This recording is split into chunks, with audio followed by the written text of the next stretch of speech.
Let me tell you a tale. A tale of courage. A tale of loss. A tale of it. Bad marketing. Whoo, boy. High Guardian Spice. Let's talk about it. All of the dreams will soon come true if we only try. All of our hopes come shining through. Just look into my eyes. Hard to fathom all the ways we will rise to save it all. Starting and we'll all like you come alive as we all know it's only right. What is up, YouTube? It's RSMario here, bringing you another anime review, or should I say anime review with heavy quotation marks, because, you know, this is not quite an anime. It's more like a somewhat edgy, you know, somewhat stereotypical Western cartoon. But, you know, they wanted to call it an anime, so I'll play the game with you. Now, of course, I did write a review for this. I did not like the script. So, in the words of a wise man... Well, do it live! Fuck it! Do it live! Yeah, so of course, you know, like, comment, subscribe, do all that kind of good stuff. Hit the bell. Follow me on Twitter at RSMario, twitter.com/RSMario, so that way you can get any video that I put on any of my channels, because YouTube may not notify you of them. Woo! But yeah, so of course, High Guardian Spice is the newest Crunchyroll original, following Rosemary, Thyme, Sage, and Parsley. I think that's her name. I can't remember, and it sucks because she's actually kind of an interesting character, but she doesn't do nearly as much as she probably could in this show. But yeah, the story follows this group of girls as they go on a journey from a small village to a big city magical school to become guardians. The story goes just to say, oh, they want to be guardians. Well, why do they want to be guardians? What is a guardian? What do they do? Is there a guardian organization? Are there other guardians? You're not gonna tell me that? You're gonna tell me this guy is transgender in a very long scene that could have been cut shorter? Okay, whatever floats your boat, High Guardian Spice. Alright, but yeah, you know what I'm saying?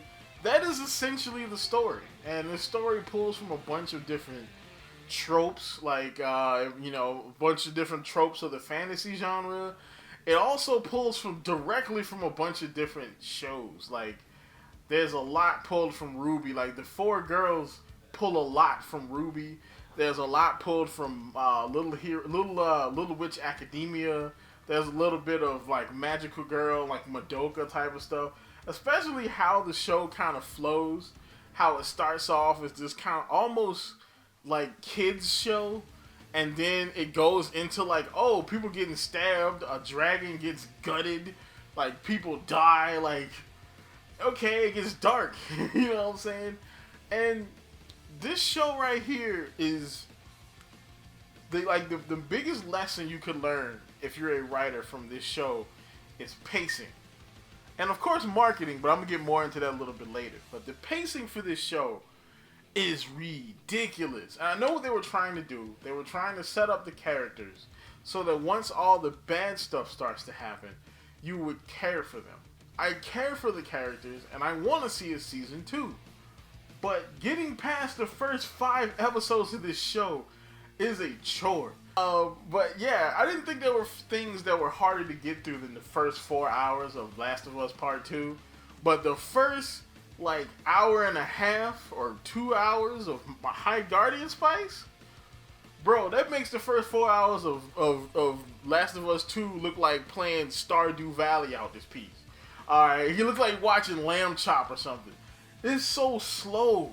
Oh my gosh. Like, and it's like this kind of slice of life school drama type of slow, which, I mean, there's a whole genre of anime about slice of life and school drama. But it only works if you care about the characters, which I don't. At least not at this point. You know what I'm saying? I don't care about these characters or tropes. You know, the other thing that also sucks about this show is, of course, the execution at some point. Specifically, the sound. The sound design in this show, well, is weird. Specifically, like, the dub and the voice acting. There are people in this show that are clearly not voice actors. And don't get me wrong, I'm going to get to the good parts of this show. I know it feels like I'm taking a dump on this show. And that was initially why I was going to review this show in the first place. But after watching the rest of the show, there are good parts to this. So just bear with me, okay? But there are people in here that clearly are not voice actors. I am Slime Boy. You're what now? That's what everyone calls me. I kind of like it. It's succinct. Slime, and then boy. Why do they call you that? I got caught with ink legs in my dorm once. You know inkles? They're, slimy. So... Clearly, okay? I'm like, whose mans is this? Whose mans is this, bro? Whose baby daddy cousin? You know what I'm saying? Whose boyfriend is this? Because he is not a voice actor, alright? I'm not going to look up who the man is, but he's definitely not a professional voice actor. And on top of that, some of the people, like, I feel like a lot of this stuff was re-recorded during the pandemic, because this show was announced in 2018. It was supposed to come out in 2019. And it got delayed and came out in 2021. But it sounds like everybody's recording from home in the closet. You know what I'm saying? It's like, yo, my camera, if you can see my microphone is sitting on top of a bar stool on top of two shoe boxes, and my sound sounds better than some of the people in this studio production. And the only thing I can think of is if they were recording from home. Marketing in this show also hurt the show pretty bad. And there's no worse first impression to High Guardian Spice than this freaking trailer. It's a very modern reflection of the world. Our characters are really diverse, our cast is really diverse, and that's one of the things that excited me the most about it. People are really excited about what the show is and what it represents. We are 50% female in all the creative roles, and our writer's room is 100% female. I mean, this is what my whole career has been about, is trying to get those voices in there that are not being heard. This trailer, and again, nothing to the women in the trailer, well, except for that one chick that might hate all men. Not quite sure you would like me, or anybody else for that matter. But to all the other women in the trailer, nothing against you guys. But putting yourselves before marketing the show was a bad idea. Because when you do that, it automatically puts people that, oh, well, they're just doing this for woke progressive points. Click, and they turn off. And it poisoned the well for this show from the jump. Like, even if the show was mildly successful or mildly good, even if the show was mid, it was automatically going to be portrayed worse because people already have a bad impression of the show. One more bad note here is, of course, progressivism. So this show really tries hard with the representation of their characters. They have they have a couple trans characters, a couple characters of color, and they try really hard to get as much representation in there as possible. And there's nothing wrong with that if the characters that are bringing in the representation are good and interesting. You know what I'm saying?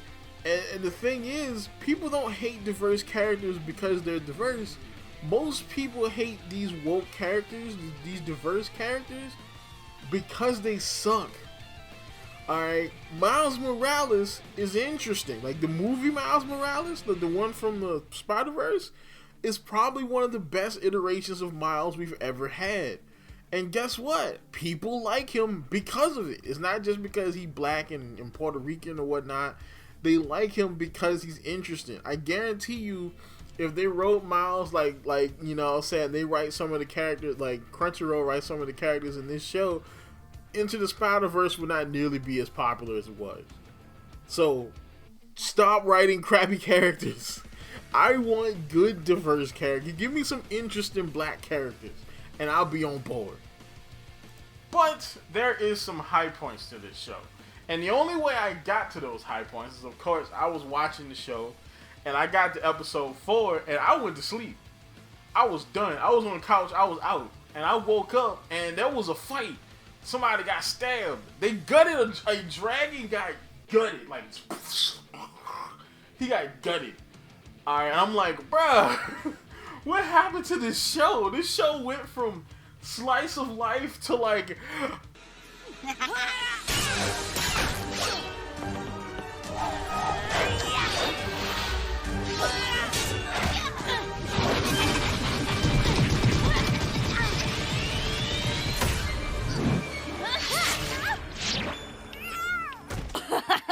She's a lush who never met a deckhand she didn't deck. Like, it's crazy. I mean, it's not like over the top, but it's way different than when it started. And I mean, that's the second, like the last third of this show is probably the best part of this show. The animation actually surprised me. Like some of the fights, the transformation scene in that one episode where they become mermaids, not bad at all. The end of this show made me want more. The beginning made me want nothing more but to cut it off. The end made me want more of the show. I want a season 2.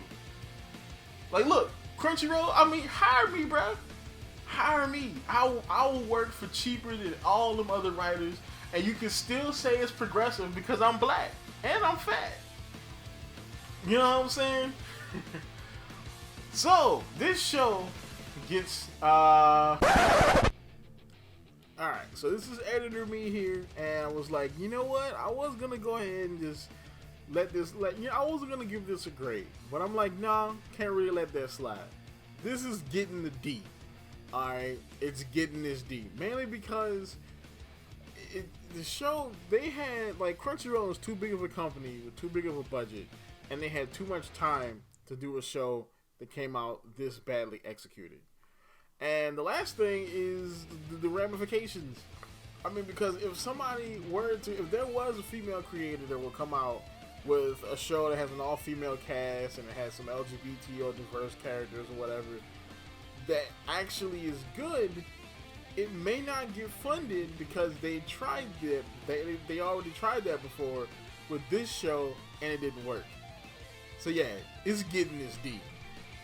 So that's about it for this. Of course, like, comment, subscribe. Check out my second channel where I talk about video games. Do they all need easy modes or not? All video games need easy modes! But do they though? Really? Like, comment, subscribe, and as always, folks, keep it real. The dreams will still come true if we only